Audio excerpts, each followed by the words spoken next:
Hey everybody, Aaron Cowan, Sage Dynamics, and this is my review of the Vortex Razor UH-1 Huey holographic sight. Well, there's certainly no shortage of optics on the market, so anytime a new one comes along, the question some people ask is why? What I have is good enough. I don't need to look at new optics, and for certain circumstances that's definitely true. If you've got a venerable, well-known, trusted optic that's going to do exactly what you want it to do, then you don't necessarily have to seek out new options. But me, I always like to see what's out there for a couple of reasons. Main reason being I'm going to encounter it in classes, so I want to know a little bit about it. I want to put some time on it, and I want to see if it's better than what I already have. So while I don't review and while I don't buy every single optic that hits the market, nor will I, there are certain optics that pique my attention. And the UH-1 definitely did get my attention because of, I guess, the initial configuration, the pricing, the features that were mentioned, and the fact that I've had pretty much a hate relationship with holographic style weapon sights in the past. So I wanted to see if someone had improved upon the concept versus your traditional LED projection optic.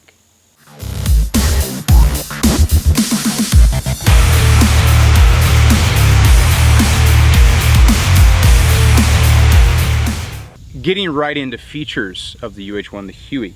The first thing you're probably going to notice is the profile. It does favor a small mobile home atop your rifle, which isn't necessarily a bad thing. There is some aesthetic appeal to it. It reminded me a little bit of like a Fallout-esque optic you'd see. And I believe that the ultimate shape and design came down to how the optic functions. Of course, the biggest concern with an optic with this kind of profile is going to be the tunnel vision, the ubiquitous tunnel vision that people talk about when they reference certain optic types. Because of the size of the viewing window, I didn't really notice any kind of tunnel vision effects, be it shooting static in one point of aim regardless of distance, or transitioning between one point of aim to another point of aim. I didn't find my eye buried in the wall, either wall, top or bottom, floor or ceiling, if you will, of the optic body itself. So the profile to me didn't really even present an issue, and the weight, some people might be concerned like the overall size is going to increase the weight compared to other optics. It's not a huge difference over what else is out there, so also weight wasn't really a considerable factor for me. The one feature that I definitely like the most, and the feature that appealed to me the most, is the reticle. I'm a simple man when it comes to optics. I like just a single 2 MOA or 1 MOA dot for my point of aim on my rifles. So when I start getting a dot and a ring and a delta and all this other business on what I consider to be a close to intermediate range distance optic, I'm a little apprehensive. I did appreciate this. The main reason being that inside the reticle, I have my traditional point of aim for my zero distance, which I zeroed at 5200, or well, 50 for a 5200 zero. But I also have a delta at the bottom of the outer optic ring, reticle ring rather, which gives me a holdover position, intuitive holdover position for my close quarter shooting, which I definitely appreciated. Speaking of the reticle, I've got 15 levels of intensity from lowest to highest. The lowest settings work very, very well for co-witness with night vision, and the highest settings are for your really, really bright days. I didn't ever have any issues shooting in extreme sunlight or shooting at night, low light conditions, or under night vision with the reticle one way or the other. The adjustment buttons are mounted to the rear, so they're serviceable by either your primary or support hand on the fly if you need to make those adjustments. So that's not going to be an issue at all. Another cool feature about the UH-1 is the battery. It's powered on a CR123A, but it has a micro USB port. So if you run a rechargeable 123 in there, which those exist, you can actually recharge this optic in a patrol car, at the house, wherever it happens to be. So that would greatly extend your battery life to keep the optic on kind of a charge if you're really concerned with the overall battery life. And battery life is going to be a concern versus some other optic styles, and I don't mean concern as in it's not a generous battery life, but it's not going to give you the same amount of battery life that you're going to get from some other optic styles out there because of the holographic nature of the sight. It just draws more energy, and that's going to be a considerable issue with holographics in general. But that doesn't mean that it can't be a long-term type of optic. I've had it on the entire time I've been using it. Battery life was quoted in the infograph. And I haven't had any issues, any flickering, any failure points with that. Finally, on the reticle, it does have a 14-hour shut-off feature, which is able to be disabled, thank God. I hate when people put in those auto-off features and they don't disable them. So that's definitely a win. I'm glad that they thought to put that in there. Overall use of the reticle, I like it.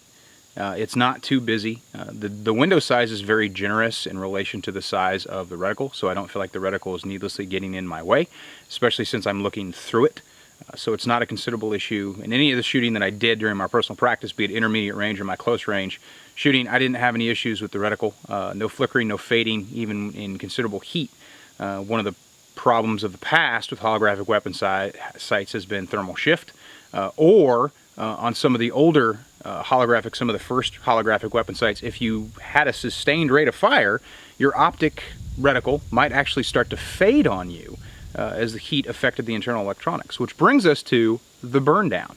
If you're not familiar, the burn down is 500 rounds as fast as possible within reason to see if an accelerated rate of fire is going to cause any issue with the item optic accessory being reviewed. So here you go.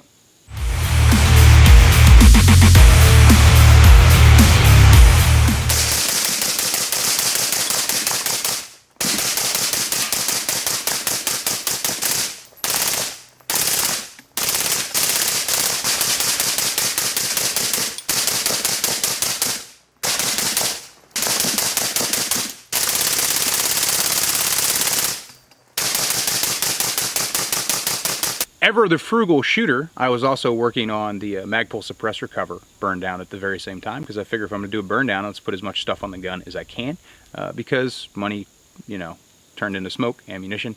Everybody's got a budget. No issues, no fading. The reticle remained at the same brightness level through the entire process. 0 was maintained. I didn't experience any issues, no loosenings, nothing that I could observe occurred whatsoever during the burn down. So definitely passed that. Of course, the next question of pretty much anybody is durability. Is it going to be durable? Is it going to be able to handle what I'm using it for? Is it going to be duty grade, air quotes? Is it going to be something that I can depend on? Which is a very valid question. I mean, things cost money, so we want to make sure if we're spending money on the one optic that we're going to use, that we can depend on it. And I'm no different. So the way that I test durability is accelerated life cycle. Again, you're familiar with it. Some people have probably been waiting for it, is the drop test. I'm going to drop the optic from a considerable height to see if it causes any problems whatsoever, be it shock to the electronics or a failure or a loss in 0. Now, this is a non-magnified optic, but I did 0 it 5200, but then I shot it just for continuity's sake, if you will, at 100 meters for my 5-round group before the drop test. So here's that 5-round group.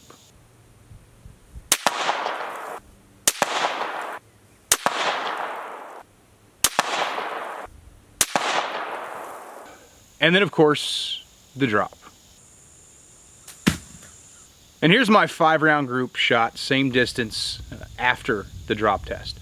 As you can see, no noticeable loss in 0. Again, the gun is 0'd for 5200. I'm shooting at 100.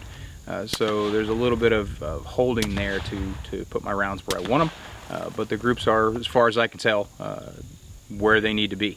No 0 has been lost. And throughout the rest of the review process, the 2,000 rounds that I shot, I kept an eye on that to make sure that the 0 was in fact maintained after the drop test. And it was. So after the 2,000 round review, or 2,000 rounds fired rather, how do I feel about the Huey, the UH-1? I actually like it. And that may come as a surprise to some, because there are some people out there that think I'm an optic snob, and I am. But to quantify that, I'm a snob in the fact that I like things that work, I like things that are reliable, and I don't care necessarily what something costs if I'm going to get my money's worth. And often when you spend a certain amount of money, you're going to get your money's worth, be it if you buy a $200 optic, you're probably going to get $200 worth of performance. That doesn't mean that inexpensive optics can't be good, but that's more of an exception rather than the rule. I would not be embarrassed whatsoever to have the UH-1 on any of my rifles. I like it a lot. And while I still have apprehension when it comes to holographic sights based on my experiences with them in the past, I'm glad to see that someone has improved, and I'm sure Vortex isn't the only one, but just speaking about this particular optic, has definitely improved upon the concept and the execution of a holographic weapon sight. The window is generous, the reticle is intuitive and very easily to use. I don't have any blooming, there's no refresh rate issues, I don't have an unnecessary IR signature under IR. The brightness settings give me what I want. The battery, if you want, can be recharged off the built-in USB. The weight is negligible. The only thing I would like to see If I had to say one thing, and this isn't critiquing for the sake of critiquing, it's something I genuinely like to see, is the fact that it has a built-in mounting system. And we've seen this be a problem with some optics in the past, and someone wanted to raise the optic up and they couldn't because the mounting system is built into the body of the optic. And this has been a problem. For me, it's always been a problem with the L-can. I love the L-can, but I can't, without adding a riser to the rifle, I can't change the optic height. What I would like to see is them offer an option in the future for me to increase or decrease the height of the optic. It's AR-centric right now. If I wanted to put it on a scout-type rifle, or if I wanted to raise it up for night vision co-witnessing, which I didn't really have a problem co-witnessing with this optic under night vision, but some people might. Some people like that 193 height. I would like to see that be an option so I don't have to seek out another additional part to add to my rifle before I put the optic on top of that. But beside that, I don't really have any complaints. I'm sure in the future battery life will get better, but again, since you can recharge it off a micro USB basically virtually anywhere you can get power via the car or the house, I don't really consider the battery life to be, even though it has a generous battery life, I don't consider the battery life to be an issue at all because that feature exists. So I really like it. I'm definitely going to give it a recommendation, and I'm keeping it on this rifle and plan to continue to use it. I'm Aaron Count with Sage Dynamics. Train accordingly.